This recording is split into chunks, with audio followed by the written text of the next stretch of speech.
Bueno, dicho lo anterior, ¿no? Donde se explicó de manera muy general a qué nos referimos cuando hablamos de evaluación bajo el enfoque por competencias, bueno, pasamos a lo que es nuestra planeación académica, específicamente en el apartado de evaluación. Como ustedes pueden ver la estructura de su planeación académica, primero partimos de definir esta parte de las evidencias de aprendizaje, los instrumentos, el porcentaje que les tendremos que estar dando a cada una de estas evidencias de aprendizaje, ¿sí? Eh, Aquí hago un paréntesis para explicar la razón de ser de por qué primero comenzamos por determinar la parte de las evidencias.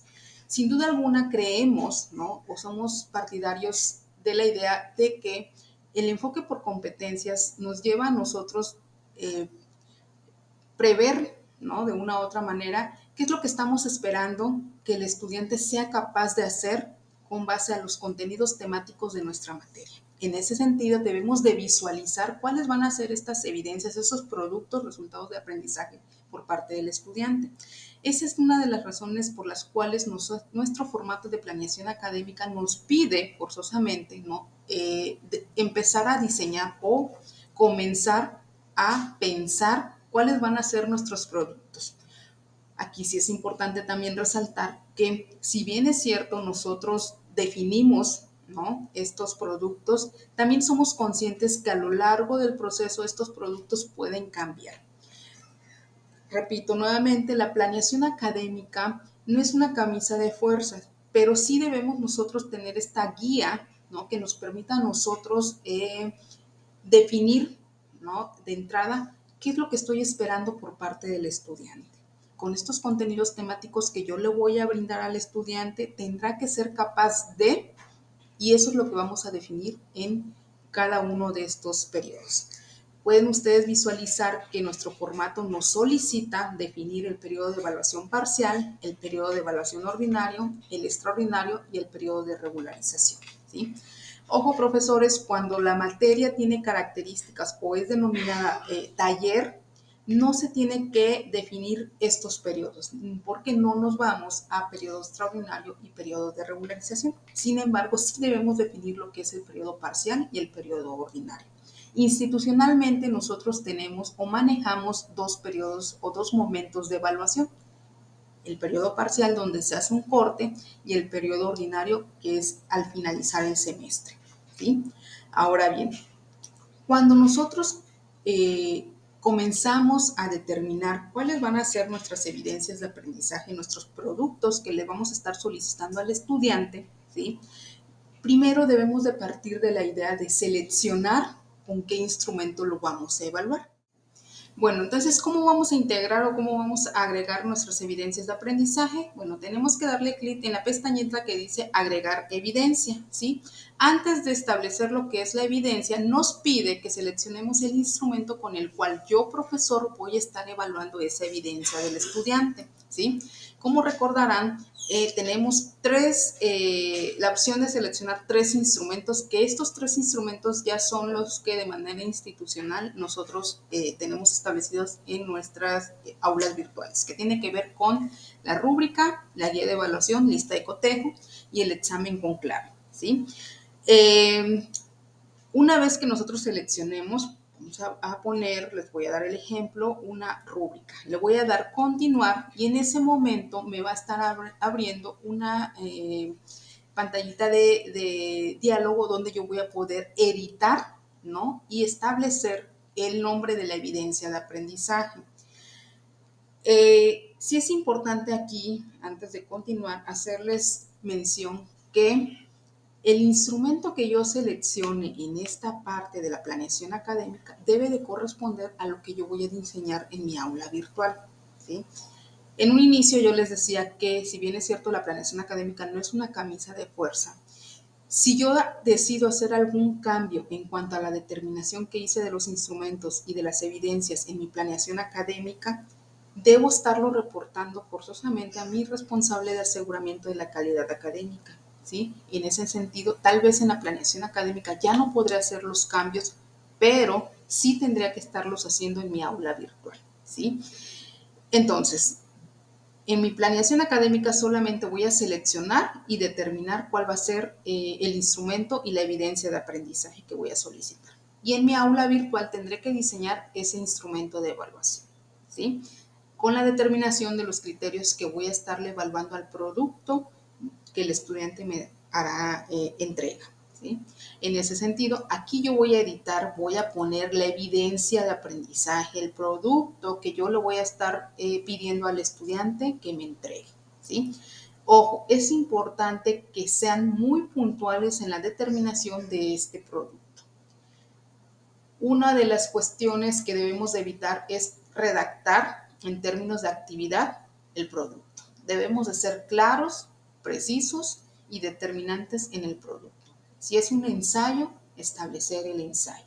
Si es una exposición, como vemos en el ejemplo, establecer exposición. No debemos de poner realización de una exposición digital, ¿no? Sino debemos de ser muy puntuales en cuanto a qué producto me va a estar entregando el estudiante, ¿sí? En este caso, si yo quiero solicitarles un cuadro comparativo, ¿no?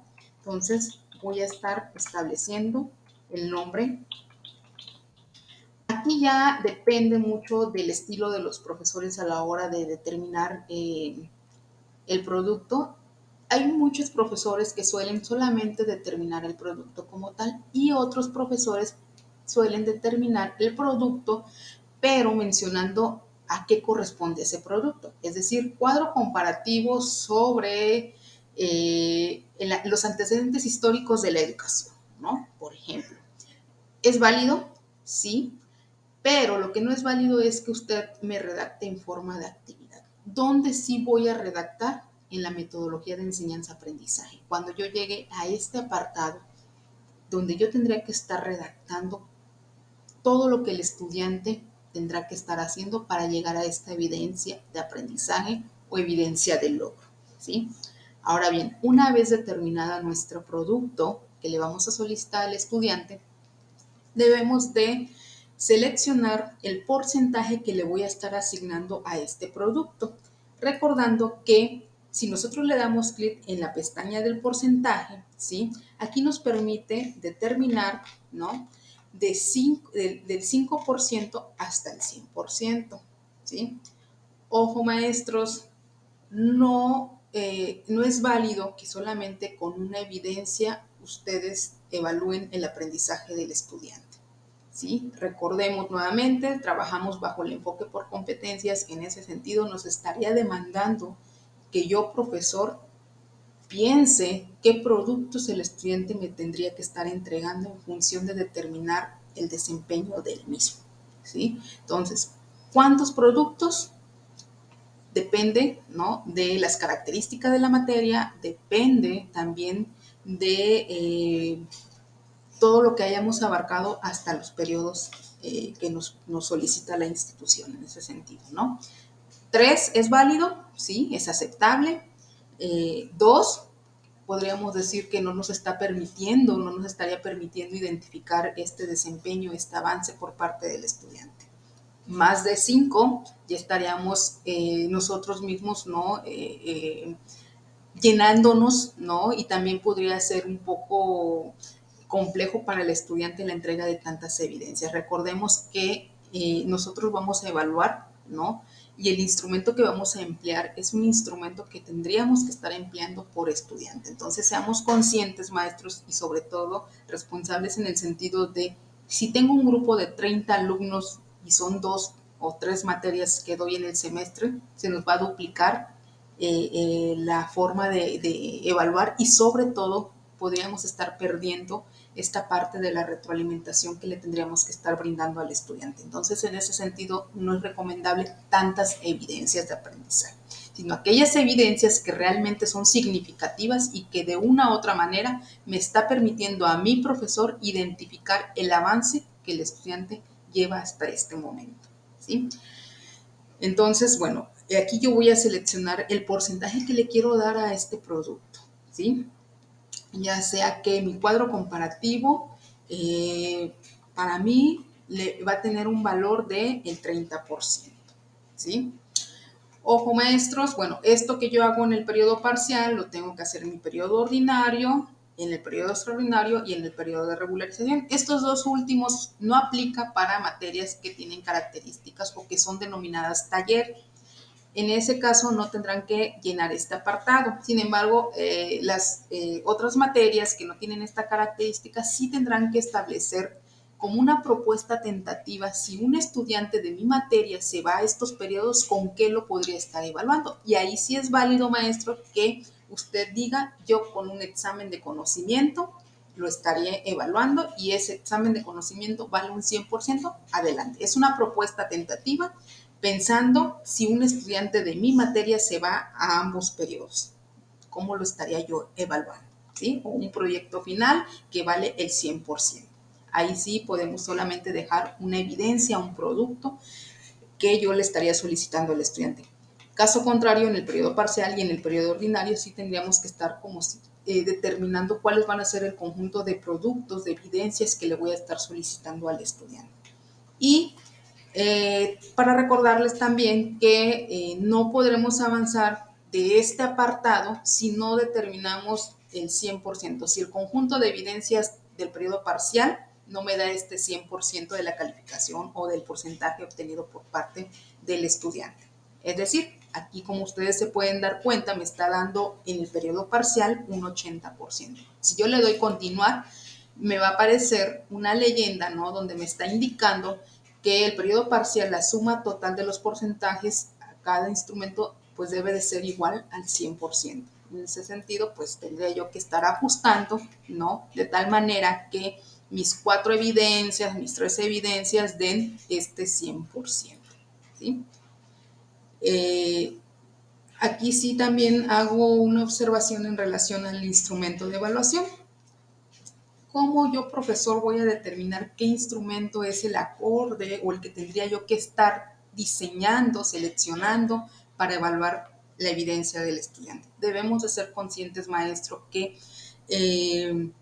depende la finalidad del producto, la complejidad del producto es como yo voy a estar seleccionando mi instrumento.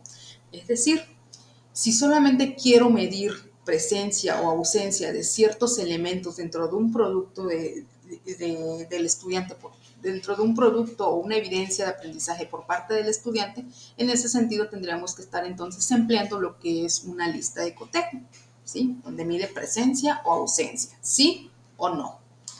Sin embargo, si yo quiero medir niveles de desempeño del producto que el estudiante me está entregando, tendría yo que estar utilizando una rúbrica que es más compleja en el sentido de ir degradando estos niveles de desempeño. La rúbrica, una de las características, a diferencia de la lista de cotejo, donde la lista de cotejo es determinante a través de un sí o de un no, en la rúbrica sí vamos a especificar, ¿no? De manera muy concreta qué es lo que yo estoy solicitando en cada uno de los criterios. Y si un estudiante cae en excelente, tendría yo que estar delimitando por qué está cayendo en esa categoría de excelente. Si cae en la categoría de requiere mejoras, también tendría yo que estar haciendo énfasis en esa indicador, en ese criterio de por qué el estudiante está cayendo en esa categoría. Entonces, he ahí la importancia y la diferencia entre una rúbrica y una lista de cotejo. Depende de la complejidad también del producto que yo le voy a estar solicitando al estudiante. No podemos evaluar, y aquí hago una observación, no podemos evaluar un ensayo que demanda por parte del estudiante ciertos niveles de análisis, reflexión, búsqueda de información, argumentación a través de una lista de cotejo. Tendríamos que estar empleando una rúbrica porque por sí mismo el producto es complejo, ¿sí? A diferencia de que tal vez a través de una exposición yo sí pudiera estar con una lista de cotejo checando, ¿no? que el estudiante cumpla con estos requisitos que yo le pedí para llegar a la exposición. Finalmente, maestros, me permito también hacerles la recomendación que en este apartado de la evaluación ustedes contarán con un catálogo de evidencia, ¿sí? Ustedes podrán darle clic al catálogo de evidencias y este será como una guía que ustedes podrán consultar para determinar de entrada qué instrumento quieren utilizar. y posteriormente identificar cuáles podrían ser esos criterios que estarán conformando su instrumento de evaluación. Vienen ejemplos, vienen ya algunas ideas para que usted, profesor, pueda retomar lo que ya está establecido e inclusive puede agregar otros criterios que tal vez no se consideraban para esa evidencia. Es decir, usted puede hacer uso de este catálogo a través de la determinación, selección de ese instrumento y ver, ¿no? Estos ejemplos que se anexan en este catálogo de evidencias. De una otra manera va a facilitar, ¿no? El que usted pueda determinar con qué instrumento va a evaluar la evidencia o el producto del estudiante. Bueno, en relación a este periodo de evaluación, a este apartado de evaluación que conforma nuestra planeación académica, daríamos paso a lo que son las unidades de aprendizaje.